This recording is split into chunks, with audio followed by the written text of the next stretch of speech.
One day বিশ্বকাপে দুঃখজনক হারের রেশ ক্রমশ কাটিয়ে ওঠার চেষ্টা করে পরবর্তী টুর্নামেন্টগুলিকে পাখির চোখ করছে ভারত।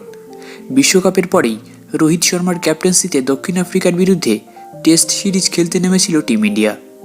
এদিকে 2 ম্যাচের ওই টেস্ট সিরিজের প্রথম ম্যাচে ভারতীয় টিম হেরে গেলেও দ্বিতীয় টেস্টে দুর্দান্ত কামব্যাক করে জয় হাসিল করে ভারত, যার ফলে ফলাফলের নিরিখে ওই টেস্ট সিরিজ ড্র হয়ে যায়।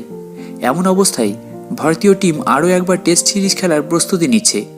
এবার ভারতের প্রতিপক্ষ হলো ইংল্যান্ড।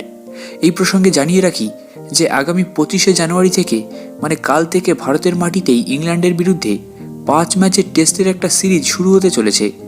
পাশাপাশি ইতিমধ্যেই ওই সিরিজের প্রথম 2 ম্যাচের জন্য বিসিসিআইয়ের তরফে দল ঘোষণা করা হয়েছে, যেটি অনুযায়ী জানা গিয়েছে যে মোহাম্মদ শামি পুরোপুরি চোটমুক্ত না হওয়ায় মাঠের বাইরে থাকবেন প্রথম 2 ম্যাচে।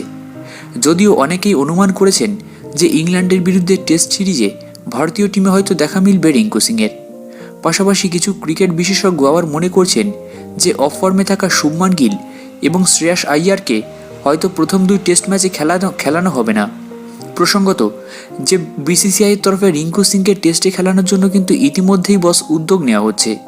পাশাপাশি ভারতের এই উদীয়মান তারকা মানে রিঙ্কু সিং ইংল্যান্ড লায়ন্সের বিরুদ্ধে ভারতীয় এ দলেও কিন্তু সুযোগ পেয়েছেন।